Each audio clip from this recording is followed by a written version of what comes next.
Hello, internautas de plantão, tudo bem? Aqui eu sou Daniel Kid em mais uma live para falar para vocês um pouco sobre a produção de palco. Por quê? Como assim produção de palco? Sim, existe uma produção não só artística, que se preocupa só com os artistas, mas sim uma produção de palco, e eu vou passar um pouco da minha experiência pessoal como produtor de palco na virada cultural. Né? O que acontece por trás do espetáculo pronto, né? Afinal de contas, muita gente se pergunta como que são feitos esses grandes festivais, como que a gente monta esses festivais, né? Bem, no caso da virada cultural, ela acontece através de uma licitação. Afinal de contas, é uma lei, é aberta, ela é um projeto de lei, por isso ela existe todos os anos, né? Com essa pandemia ela foi suspensa para não ter aglomerações, como deveria ser feito mesmo. Abre-se licitações para contratar empresas para fornecer toda a estrutura para fazer um palco ideal. Mas como que é um palco ideal? Um palco ideal, a gente, através das atrações, a gente calcula mais ou menos a metragem ideal de palco, né, para caber, por exemplo, todos os músicos, seja uma banda de 5 pessoas, seja uma orquestra. Então a gente tem que ter esse limiar. A gente tenta contratar uma empresa que coloque o palco, que coloque a cobertura do palco, que coloque o fechamento, que a gente chama de gradil, para poder conter o público, para poder ter um fosso para jornalistas e imprensa, para poder ter um fechamento na área de segurança dos camarins. Né? E o produtor do palco, o que ele faz exatamente? Primeiro, ele fiscaliza e averigua se todos os itens, no caso da virada cultural, se todos os itens estão de acordo com o que foi solicitado.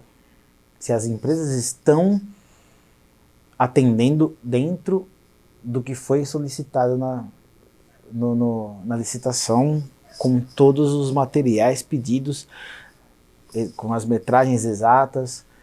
Então, no meu caso, por exemplo, em uma das cidades que eu fui fazer virada cultural, por exemplo, em Indaiatuba, o palco era específico para caber ao ZESP, né, que iria com 80 músicos. Então, tinha que ser um palco grande, um palco que coubesse 80 músicos sentados para executar as obras. Isso é muito importante, porque aí você tem que ir até o local que vai ser montado o palco, ver a melhor disposição para se montar o palco, para não ter que você retirar nenhuma árvore, não ter que esbarrar em algum poste, fios de alta tensão. Tem que ter esse cuidado com a segurança e com a ecologia, lógico, porque não se faz um bom espetáculo passando por cima de árvores ou correndo o risco de você causar um acidente. Ao conferir a metragem do palco, você confere com a empresa qual material vai ser usado, se vai ser usado o melhor material para poder atender o seu espetáculo, para não ter nenhum risco de acidente, né? E aí a gente começa a colocar as fundições. Com as fundições do palco, a gente faz um aterramento do palco para segurança, para que as estruturas metálicas não emitam e não passem corrente de eletricidade. Isso é muito importante. Questão importante de segurança. Lógico, antes de começar qualquer montagem de palco, qualquer coisa, você tem que tirar as autorizações juntamente ao Corpo de Bombeiros, né, da prefeitura local. Né? Você manda um projeto do que vai ser o palco para o bombeiro, explicando as saídas de emergências, né, as saídas de escapes, onde vão ficar os extintores, para que não existam nenhuma possibilidade de risco ou cancelamento do evento. certo? Isso é muito importante. Segurança em primeiro lugar.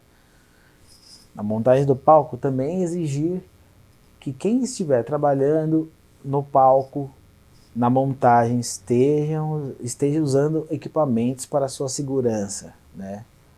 Como capacete, luvas, carretilhas para poder subir e descer do lugar certo, para não ter nenhum maior problema.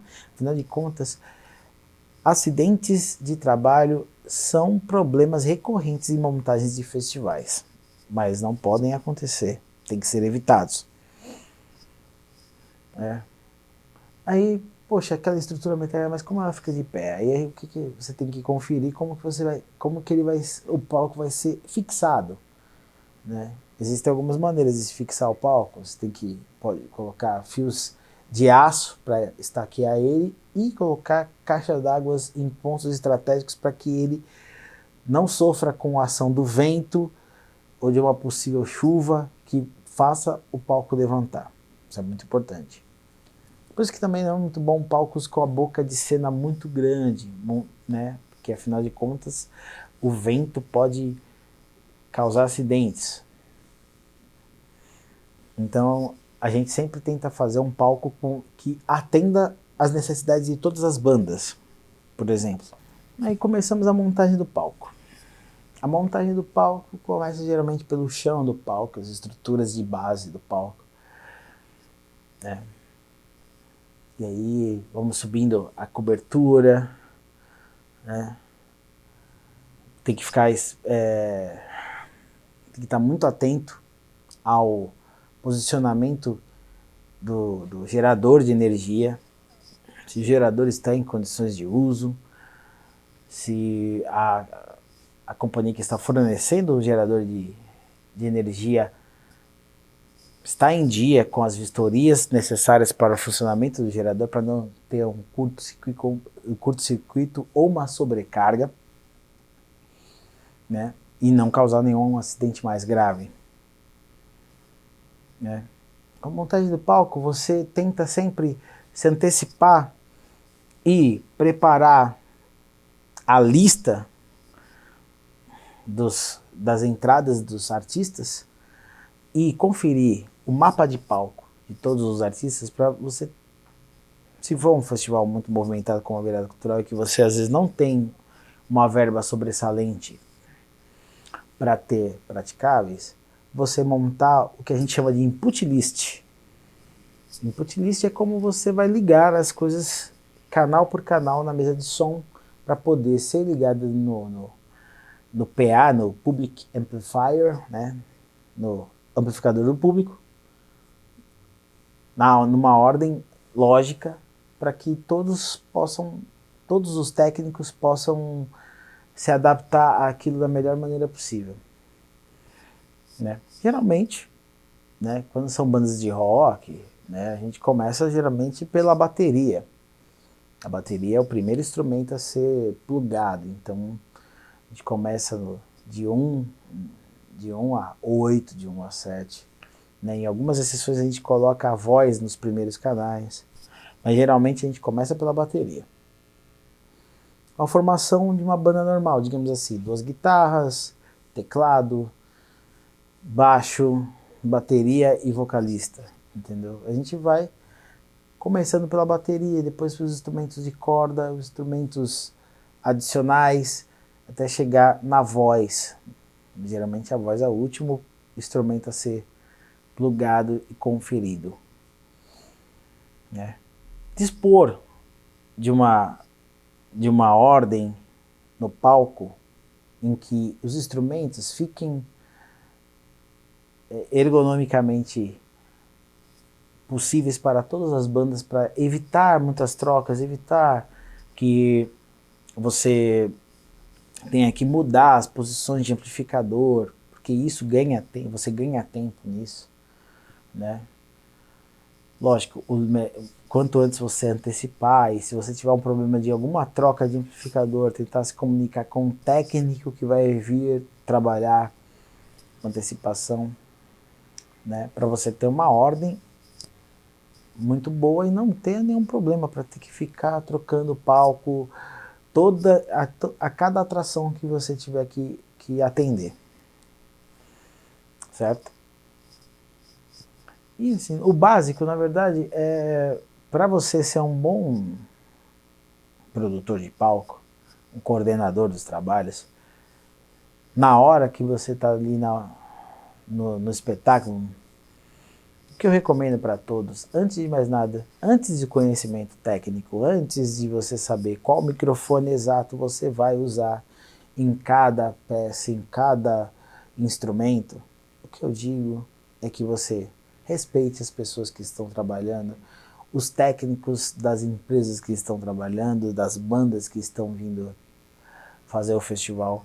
Isso eu acho que é a coisa mais importante de tudo, ser gentil com todos, porque é uma estrutura grande. Geralmente, nos festivais maiores, por exemplo, a gente trabalha com assim, com a equipe que montou o palco, né, que é a equipe de estrutura, que montou o palco, que montou toda as grades de proteção, de divisão entre público e backstage, né, camarins, né, as empresas que forneceram o som e a luz, que geralmente eles sempre deixam um técnico da empresa, para caso tenha algum problema você ter que recorrer, né, por exemplo, a troca de um moving light, ou a troca de uma mesa de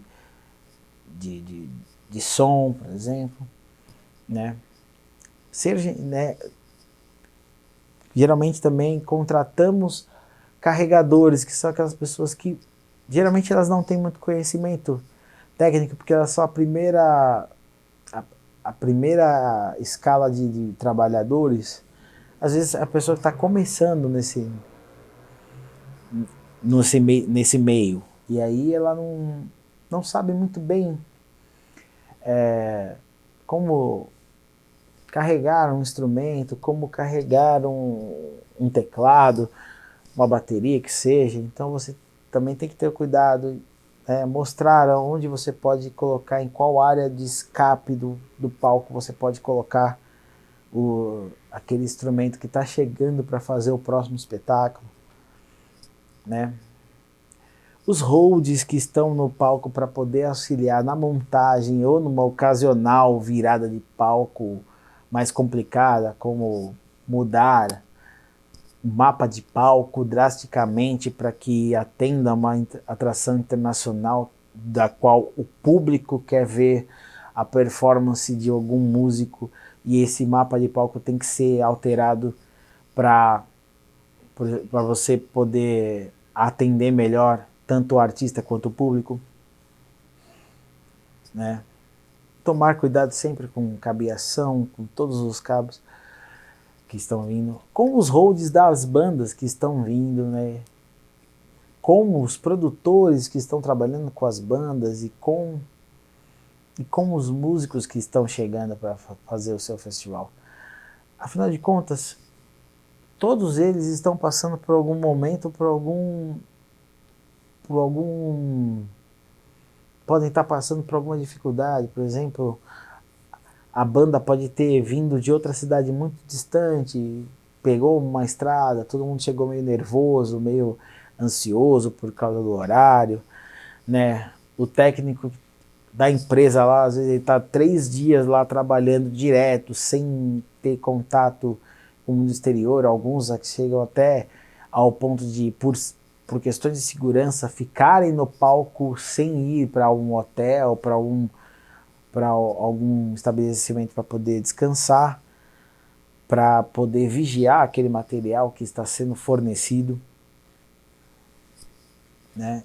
Então são coisas bem complicadas, que você tem que lidar com a maior paciência, parcimônia, gentileza, e isso é o mais importante de tudo.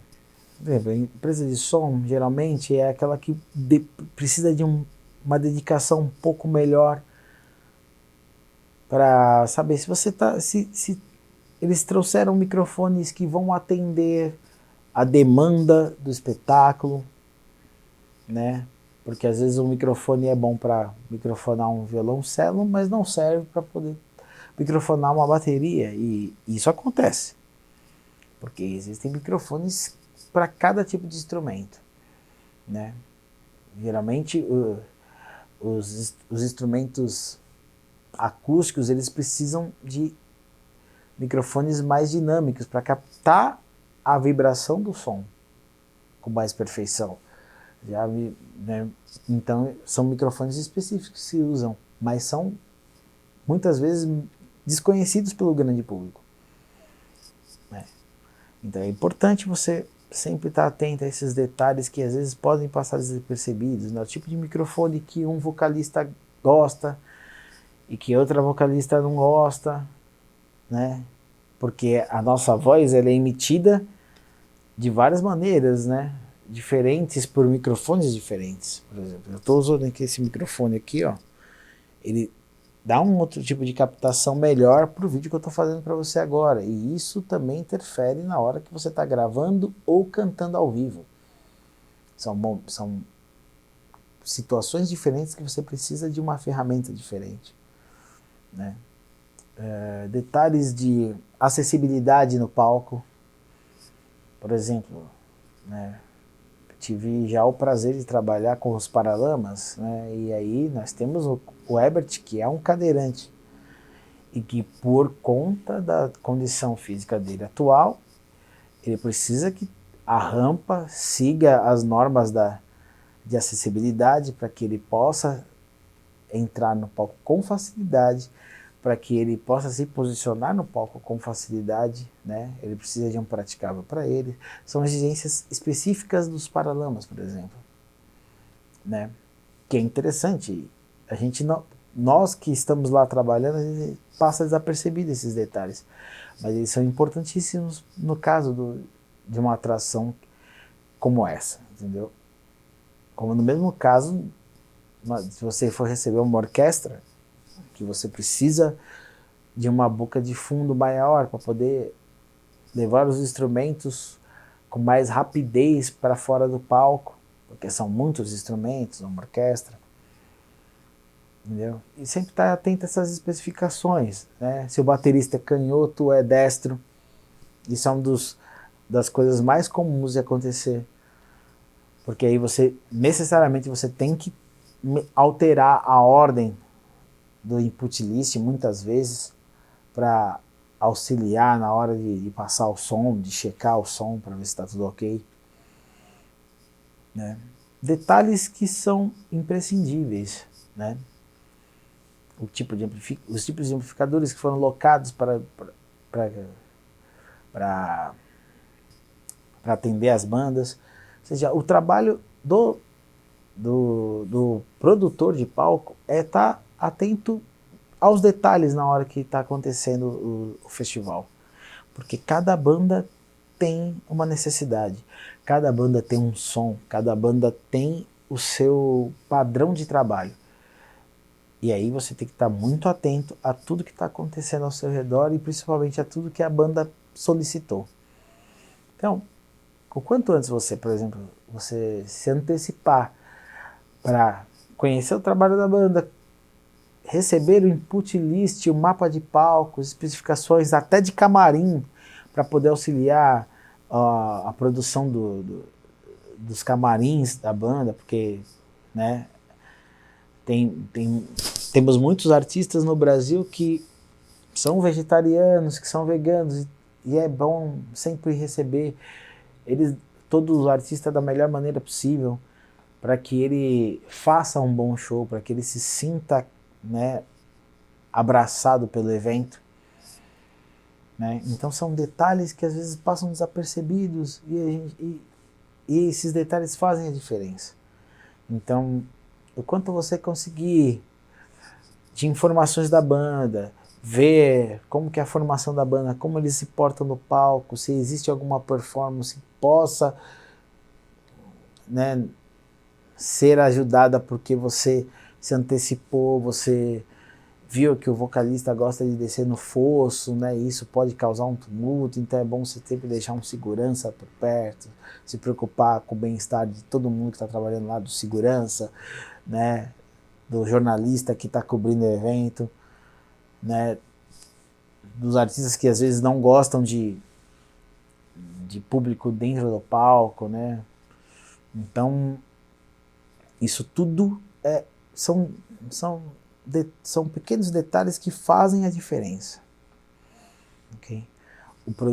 O bom produtor é o cara que se atenta às diferenças e aos detalhes de cada um para poder atender todo mundo. O básico é isso, né? Lógico, com a experiência, você começa a identificar os detalhes com mais facilidade. E a vida vai trazer essa experiência para vocês, né? Conforme você vai fazendo mais eventos, você consegue lidar melhor com essas situações limite, tá ok? Foi um prazer eu estar aqui falando com vocês sobre isso. Eu espero que vocês tenham gostado e espero que isso tenha ajudado muito a quem está começando nesse ramo de produção técnica, tá ok?